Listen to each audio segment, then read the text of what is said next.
शिमला संसदीय क्षेत्र भी हम पहले की तरह रिकॉर्ड मतों से जीते हैं। देखिए, आपने प्रधानमंत्री नरेंद्र मोदी की बात की। 24 तारीख को उनका यहाँ नाहन में भी दौरा होने वाला है, तो ऐसे में सियासी गलियारों में एक चर्चा ये भी हो रही है, जहां पर कांग्रेस सरकार के 5 मंत्री हैं, 3 सीपीएस हैं, एक डिप्टी स्पीकर है। वहां कांग्रेस के लोग ये भी आरोप लगा रहे हैं कि भाजपा चुनाव सिर्फ नरेंद्र मोदी के भरोसे ही जीतने वाली है।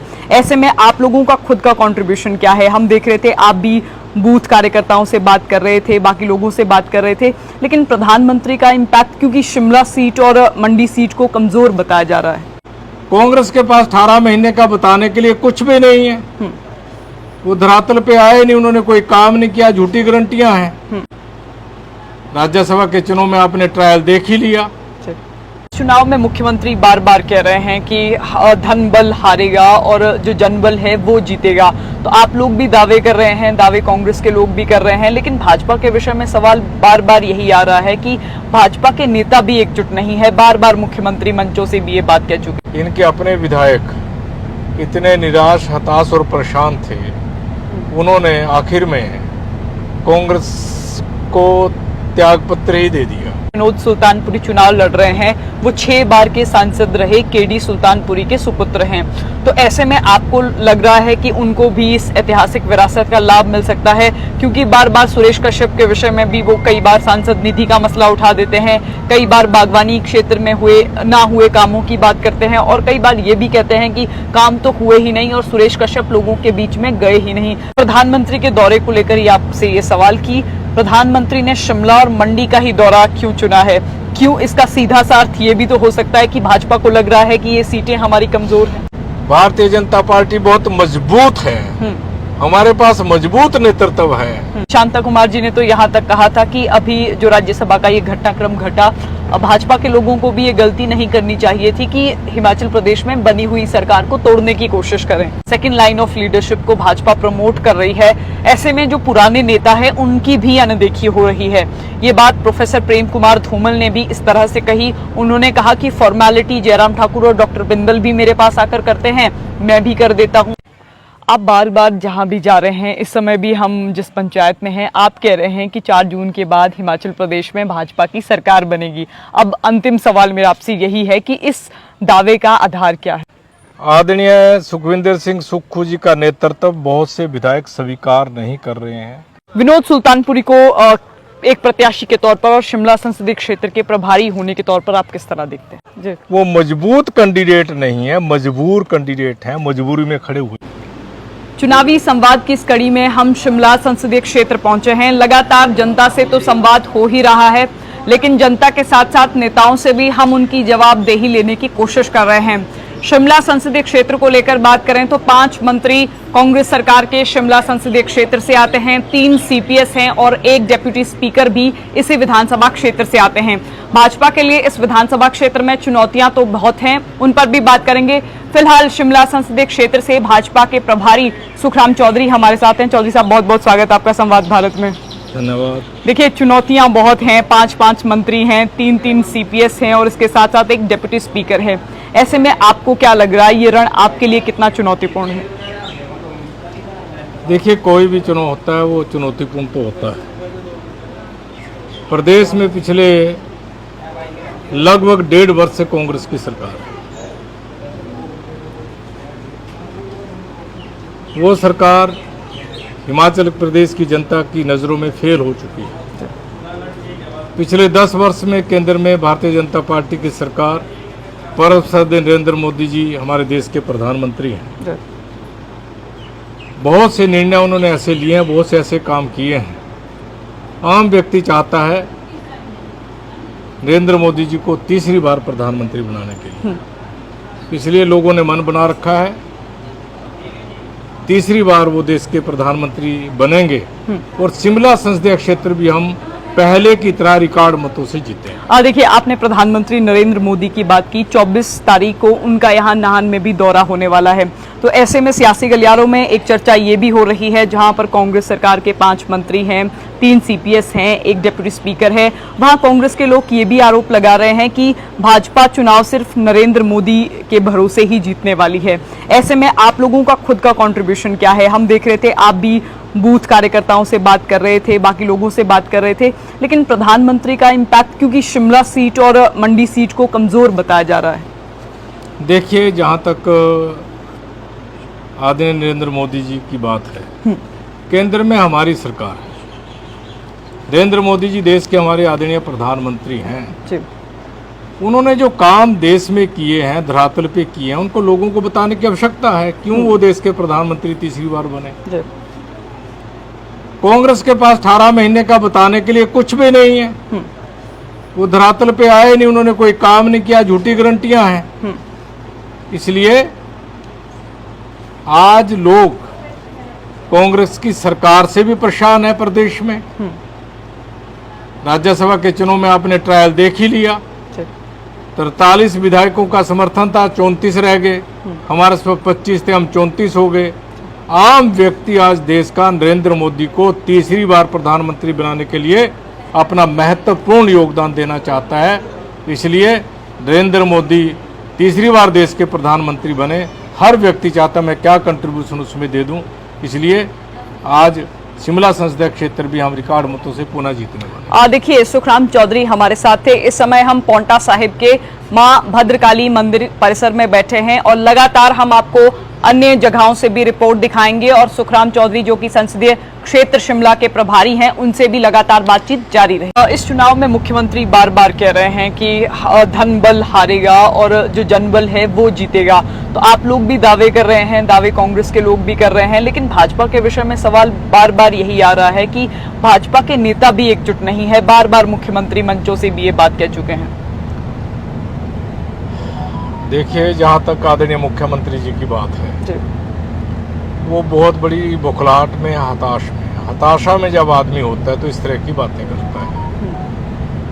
हिमाचल प्रदेश के लोग जानते हैं, जब से प्रदेश के मुख्यमंत्री आदरणीय सुखविंदर सिंह सुक्खू जी बने हैं, विकास का काम ठप पड़ा है। इनके अपने विधायक इतने निराश, हताश और परेशान थे, उन्होंने आखिर में कांग्रेस को त्यागपत्र ही दे दिया और राज्यसभा में उन्होंने भारतीय जनता पार्टी को समर्थन दे दिया। बहुत से विधायक ये बोलते थे बात माननीय मुख्यमंत्री जी हमारी बात को नहीं सुनते। इसलिए अपनी कमी को जाहिर ना करके दूसरों पर थोपना इनकी एक, मैं सोचता हूँ, मजबूरी बन गई। देखिए, ये तो रही मुख्यमंत्री की बात, लेकिन इस बार जो विनोद सुल्तानपुरी चुनाव लड़ रहे हैं वो 6 बार के सांसद रहे, केडी सुल्तानपुरी के सुपुत्र हैं। तो ऐसे में आपको लग रहा है कि उनको भी इस ऐतिहासिक विरासत का लाभ मिल सकता है? क्योंकि बार बार सुरेश कश्यप के विषय में भी वो कई बार सांसद निधि का मसला उठा देते हैं, कई बार बागवानी क्षेत्र में ना हुए कामों की बात करते हैं और कई बार ये भी कहते हैं कि काम तो हुए ही नहीं और सुरेश कश्यप लोगों के बीच में गए ही नहीं। तो ऐसा आपको नहीं लगता कि हानि आपको भी शिमला संसदीय क्षेत्र में हो सकती है? देखिए, जहाँ तक आदरणीय सुरेश कश्यप जी की बात है, वो बड़े सफल सांसद हैं। उन्होंने अपने कार्यकाल में 2-2.5 साल कोरोना में रहे। कोरोना में भी लोगों की मदद की जो कर सकते थे और कोरोना में एमपी लैड का पैसा भी बंद हो गया था। उनको केवल मात्र 17 करोड़ रुपया मिला। 2 करोड़ 31 लाख रुपया जो पिछले एमपी थे, जो उन्होंने सेक्शन किए थे, वो पैसे खर्च नहीं हुए थे फील्ड में, वो वापस मंगवा कर उसने उनका आवंटन किया। 19 करोड़ 31 लाख का आवंटन किया और सभी विधानसभा क्षेत्र 17 के 17 विधानसभा क्षेत्रों में उन्होंने पैसा दिया। और केंद्र के जितने भी बड़े बड़े प्रोजेक्ट चल रहे हैं, आप रेणुका डैम की बात करिए, 7,000 करोड़ रुपया केंद्र सरकार ने रेणुका डैम के लिए स्वीकृत किया है, जो जिसमें बहुत बड़ी भूमिका आदरणीय सुरेश कश्यप जी ने निभाई है। आपका बद्रीपुर से शिलाई हाटकोटी रोड 1426 करोड़ का है, युद्ध स्तर पे काम चला है। IIM है जो स्वीकृत हुई है, मेडिकल कॉलेज है जो केंद्र सरकार की देन है। आप हमारा एक नाव घाट विकासनगर सिंहपुरा बुघानी ब्रिज 45 करोड़ का स्वीकृत हुआ यमुना नदी पर, युद्ध स्तर पे काम चला है। नेशनल हाईवे इस संसदीय क्षेत्र में कई स्वीकृत हुए हैं, कई केंद्र सरकार के बहुत बड़े बड़े प्रोजेक्ट आए हैं, उसमें आदरणीय सुरेश कश्यप जी का बहुत बड़ा योगदान रहा है। 2.5 साल कोरोना होने के बावजूद भी वो लोगों से जल्द मिलते रहे, बातचीत करते रहे, लोगों की समस्या उठाते रहे, और जब त्रासदी हुई तो सुरेश कश्यप जी सब जगह पहुंचे, कांग्रेस के लोग बाद में पहुंचे। प्रधानमंत्री के दौरे को लेकर ही आपसे ये सवाल कि प्रधानमंत्री ने शिमला और मंडी का ही दौरा क्यों चुना है, क्यों? इसका सीधा सा अर्थ ये भी तो हो सकता है कि भाजपा को लग रहा है कि ये सीटें हमारी कमजोर हैं। नहीं, कमजोर कोई सीट नहीं है, कमजोरी का कोई मतलब ही नहीं है। भारतीय जनता पार्टी बहुत मजबूत है, हमारे पास मजबूत नेतृत्व है। अब नेतृत्व जो है, मजबूत नेतृत्व वाली पार्टी है भारतीय जनता पार्टी, इसलिए आदरणीय प्रधानमंत्री जी के पास समय इतना था, उसने दो ही रैलियां हमारे को दी हैं। आप सबको पता है, आज आदरणीय अनुराग ठाकुर जी केंद्र में मंत्री हैं, उनकी परफॉर्मेंस आपको पता बहुत अच्छी है। शांता कुमार जी ने कहा था पिछले दिनों एक इंटरव्यू में कि कांग्रेस को सर्वसम्मति से अनुराग ठाकुर जी को हिमाचल लोकसभा में भेज देना चाहिए। सुखराम जी, शांता कुमार जी ने तो यहाँ तक कहा था कि अभी जो राज्यसभा का ये घटनाक्रम घटा, भाजपा के लोगों को भी ये गलती नहीं करनी चाहिए थी कि हिमाचल प्रदेश में बनी हुई सरकार को तोड़ने की कोशिश करें। तोड़ने की, राज्यसभा में कौन सी तोड़ने की बात होती है? राज्यसभा का वोट इंडिपेंडेंट होता है, उसमें दल बदल कानून लागू नहीं होता। वो व्यक्ति राज्यसभा का चुनाव लड़ रहा है कांग्रेस की ओर से, जो हिमाचल के हितों के खिलाफ सुप्रीम कोर्ट में मुकदमे लड़ता है। कांग्रेस सरकार ने आदरणीय सुखविंदर सिंह सुक्खू जी ने वाटर सेस हिमाचल प्रदेश पर लगाया, पावर प्रोजेक्टों पर, और आदरणीय अभी जो ये हमारे कैंडिडेट थे अभिषेक सिंह सिंघवी जी, ये उसकी पैरवी सुप्रीम कोर्ट में करते रहे। हिमाचल प्रदेश की सरकार हार गई और उस व्यक्ति को इन्होंने यहाँ पर कैंडिडेट दे दिया देवभूमि में। लोग उससे हताश थे, इनके पहले हताश थे। उन्होंने कहा ये व्यक्ति जो है हिमाचल के हितों के खिलाफ, हिमाचल प्रदेश के हितों के खिलाफ सुप्रीम कोर्ट में खड़ा हुआ है, इसलिए हम इसके पक्ष में मतदान नहीं कर सकते। काफी विधायकों ने बोला और उन्होंने वोट दिखाकर डाला कांग्रेस के कैंडिडेट। चलिए, जिस तरह भाजपा में अब 6 नए लोग आए हैं, सेकंड लाइन ऑफ लीडरशिप को भाजपा प्रमोट कर रही है, ऐसे में जो पुराने नेता हैं उनकी भी अनदेखी हो रही है। ये बात प्रोफेसर प्रेम कुमार धूमल ने भी इस तरह से कही। उन्होंने कहा कि फॉर्मेलिटी जयराम ठाकुर और डॉक्टर बिंदल भी मेरे पास आकर करते हैं, मैं भी कर देता हूं। तो ऐसे में वरिष्ठ नेताओं को कितना पूछती है भाजपा? देखिए, इसके बारे में मैं कुछ नहीं बोल सकता। आप पूर्व के मंत्री भी रहे हैं। मैं पूर्व मंत्री रहा हूँ। हमारे लिए सारे नेता आदरणीय हैं। प्रोफेसर प्रेम कुमार धूमल जी हमारे आदर्श हैं, आदरणीय हैं। जयराम ठाकुर जी हमारे मुख्यमंत्री रहे हैं। राजीव बिंदल जी हमारे सामान्य अध्यक्ष हैं पार्टी के। इसलिए इस बात पर कुछ भी बोलना। चलिए, सेकंड लाइन ऑफ लीडरशिप पे तो आप बोल सकते हैं, जो अपने पुराने नेताओं को भाजपा साइडलाइन कर रही है और नए नेताओं को पार्टी में स्थान दे रही है, इसको किस तरह देखते हैं? देखिए, जहां तक नए और पुराने की बात है, अब कांग्रेस से ये विधायक प्रशांत हताश थे, निराश थे। उन्होंने राज्यसभा का वोट डाल दिया, कांग्रेस बुखलाहट में आ गई। अनाप शनाप बयानबाजी कांग्रेसियों ने कर दी। कोई इनको मगरमच्छ बोलने लगा, कोई कुछ बोलने लगा, कोई कुछ बोलने लगा। उनके आत्मसम्मान को फिर धक्का लगा। उन्होंने जो है उससे अच्छा भारतीय जनता पार्टी में आना कर लिया और राज्यसभा जो हमारे स्पीकर साहब उन्होंने उनको सस्पेंड कर दिया। अब जब उन्होंने रिजाइन दे दिया, राज्यसभा में बीजेपी के पक्ष में मतदान के दिया, उनका टर्म बचा है 3.5 साल का, इसलिए उनको पार्टी ने दोबारा टिकट दिया, जो कि मुझे लगता है वाजिब है। आप बार बार जहां भी जा रहे हैं, इस समय भी हम जिस पंचायत में हैं, आप कह रहे हैं कि 4 जून के बाद हिमाचल प्रदेश में भाजपा की सरकार बनेगी। अब अंतिम सवाल मेरा आपसे यही है कि इस दावे का आधार क्या है? देखिए, कांग्रेस में बहुत बड़ा अंतर्कलह है जी। कांग्रेस बिखर चुकी है हिमाचल प्रदेश में। आदरणीय सुखविंदर सिंह सुक्खू जी का नेतृत्व बहुत से विधायक स्वीकार नहीं कर रहे हैं। उनकी कार्यशैली से बहुत हताश और परेशान हैं।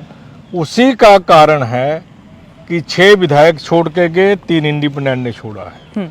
बहुत से विधायक इस सरकार से अभी भी परेशान है। 6 के 6 उपचुनाव होंगे, हम जीतेंगे। जी।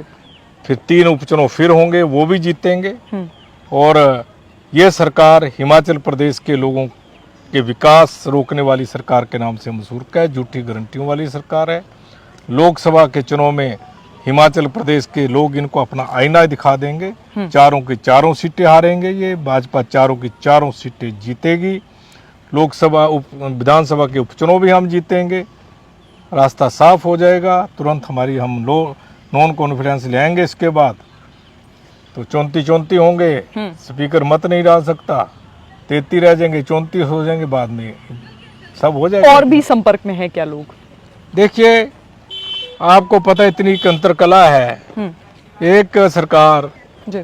जो 1.25 साल में ही इतना बिखराव जिसमें हो जाए, इतने विधायक नाराज हो जाएं, वो सरकार किसी हालत में बचने वाली नहीं है। विनोद सुल्तानपुरी को एक प्रत्याशी के तौर पर और शिमला संसदीय क्षेत्र के प्रभारी होने के तौर पर आप किस तरह देखते हैं? देखिए, विनोद सुल्तानपुरी जी 2 बार चुनाव हार के तीसरी बार विधानसभा में पहुंचे हैं। वो लोकसभा का चुनाव नहीं लड़ना चाहते थे। मैं इतना कहना चाहता हूं, वो मजबूत कैंडिडेट नहीं है, मजबूर कैंडिडेट है, मजबूरी में खड़े हुए कैंडिडेट। आपका बहुत बहुत धन्यवाद। ये कौन सी जगह है सर? गोरखवाला। देखिए, गोरखुवाला में हम इस समय मौजूद हैं। लगातार सुबह से ही हम सुखराम चौधरी से भी संवाद कर रहे हैं और संवाद शिमला संसदीय क्षेत्र को लेकर था। संवाद था भाजपा किस तरह से अपने कार्य कर रही है और विपक्षी जो आरोप भाजपा पर लगा भी रहे हैं, कांग्रेस सरकार द्वारा लगातार आरोप भाजपा पर लगाए जा रहे हैं। तो इन सब मुद्दों पर हमने सुखराम चौधरी से बात की। तो फिलहाल संवाद भारत में अभी के लिए बस इतना ही। नमस्कार।